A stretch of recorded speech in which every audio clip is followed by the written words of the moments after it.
അസ്സലാമു അലൈക്കും.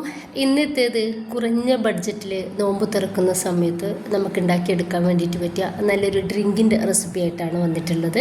ഇത് ഉണ്ടാക്കിയെടുക്കാൻ വേണ്ടിയിട്ട് വളരെ സിമ്പിളാണ്, നല്ല ടേസ്റ്റിയാണ്. അപ്പോൾ ഇത് ഉണ്ടാക്കുന്നത് എങ്ങനെയെന്ന് കണ്ടുനോക്കാം. നമുക്ക് വീട്ടിലേക്ക് പോവാം. 1.25 ടീസ്പൂൺ കസ്കസ് എടുക്കുന്നുണ്ട്. ഇനിയിപ്പോൾ ഇതിലോട്ട് ഞാനിതാ 1 കപ്പ് വെള്ളം ഒഴിച്ച് കൊടുക്കുന്നുണ്ട്. എന്നിട്ട് ഇതൊന്ന് സോക്ക് ചെയ്യാൻ വേണ്ടിയിട്ട് മാറ്റി വെക്കാം. ഇത് പെട്ടെന്ന് തന്നെ ഒന്ന് വെള്ളത്തിൽ കുതിർന്ന് കിട്ടും. ഒന്ന് മിക്സാക്കി കൊടുത്തിട്ട് നമുക്കിതൊന്ന് മൂടി വെക്കാം. ഇപ്പം ഞാൻ 1/4 കപ്പ് സാവോനരി എടുത്തിട്ടുണ്ട്. ഈ ഒരു സാവോനരി നമുക്കൊന്ന് വേവാക്കി എടുക്കണം. ഈ ഒരു സാവോനരി ഞാനൊരു സോസ് പാനിലേക്ക് ഇട്ടുകൊടുക്കുന്നുണ്ട്. ഇത് വേവാൻ ആവശ്യത്തിനുള്ള വെള്ളൂടി ഒഴിച്ച് കൊടുത്തിട്ട് നമുക്ക് ഇതൊന്ന് വേവാക്കിയെടുക്കാം. ഇപ്പോൾ ഒരു സാബുനരി നന്നായിട്ട് വേവായിട്ടുണ്ട്. അപ്പോൾ ഞാനൊരു അരിപ്പയിലേക്ക് ഒഴിച്ചെടുക്കുന്നുണ്ട്. ഇനിയിപ്പോൾ ഇതിലേക്ക് നോർമൽ വാട്ടർ കുറച്ച് ഒഴിച്ചെടുക്കുന്നതിൻ്റെ മേലായിട്ട്, അല്ലെങ്കിൽ ഒന്നുകൂടി ഇതൊന്ന് വേവായിട്ട് ഒട്ടിപ്പിടിക്കും. അതില്ലാതിരിക്കാൻ വേണ്ടിയിട്ടാണ് ഇങ്ങനെ ചെയ്യുന്നത്. ഞാൻ ഇവിടെ കുറച്ച് സപ്പോർട്ട് എടുത്തിട്ടുണ്ട്. ഈ ഒരു സപ്പോർട്ട് വെച്ചിട്ടാണ് നമ്മൾ ഇത് ഉണ്ടാക്കിയെടുക്കുന്നത്. അപ്പോൾ ഇതിൻ്റെ തോലൊക്കെ ഒന്ന് ഒഴിവാക്കി നമുക്ക് എടുക്കാം. ഇപ്പോൾ ഇതിൻ്റെ തോലൊക്കെ ഞാൻ ഒഴിവാക്കി എടുത്തിട്ടുണ്ട്. ഇനിയിപ്പോൾ ഇത് ചെറിയ കഷ്ണങ്ങളാക്കി എടുക്കാം.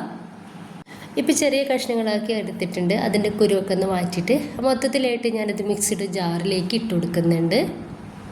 മുഴുവനായിട്ട് ഇട്ട് കൊടുത്തതിൻ്റെ ശേഷം ഞാനിപ്പോൾ ഇവിടെ 1 കപ്പ് പാൽ എടുത്തിട്ടുണ്ട്. നല്ല കട്ടിയുള്ള പാലാണ് എടുത്തിട്ടുള്ളത്. അതിൻ്റെ ഒരു 1/4 ഭാഗത്തോളം പാൽ ഞാനിതിലേക്ക് ഒഴിച്ചെടുക്കുന്നുണ്ട്. ഫൈൻ പേസ്റ്റ് ആക്കിയിട്ട് ഞാനിതൊന്ന് അരച്ചെടുത്തിട്ടുണ്ട്. ബാക്കി വന്നിട്ടുള്ള ആ ഒരു പാൽ കൂടി നമുക്കിതിലേക്ക് ഒഴിച്ചെടുത്തിട്ട് ജസ്റ്റ് ഒന്ന് കറക്കിയെടുക്കാം. നമ്മുടെ ഒരു സപ്പോർട്ട് ജ്യൂസ് നമുക്ക് ഇതിലേക്ക് ഒഴിച്ചെടുക്കാം.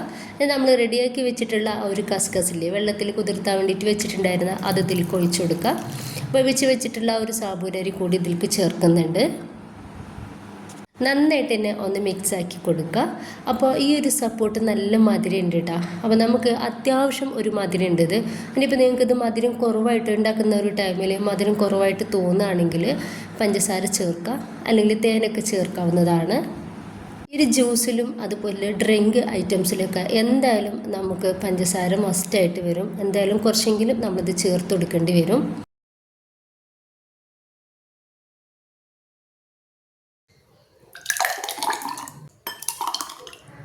ഇനിയിപ്പോൾ ഞാനൊരു സപ്പോർട്ട് ചെറുതാക്കിയിട്ട് കട്ടാക്കി എടുത്തിട്ടുണ്ട്. അപ്പോൾ അതൊന്ന് ഇതിൻ്റെ മേലേക്ക് ഒരു ഭംഗിക്ക് വേണ്ടി ഇട്ട് കൊടുക്കുന്നുണ്ട്. അപ്പോൾ അത് കുടിക്കുന്ന സമയത്തും നമുക്ക് ഒന്നുകൂടി ഒരു ടേസ്റ്റ് ഉണ്ടാവും കേട്ടോ. അതിനാണ് ഇങ്ങനെ ചെയ്തെടുക്കുന്നത്.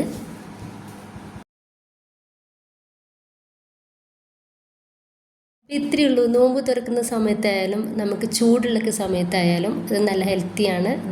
വിശപ്പൊക്കെ കെടാൻ വേണ്ടിയിട്ട് നല്ലൊരു ഹെൽത്തി ആയിട്ടുള്ള ഡ്രിങ്ക് തന്നെയാണ് കേട്ടോ. അപ്പോൾ എല്ലാവരും ഉണ്ടാക്കി നോക്കുക.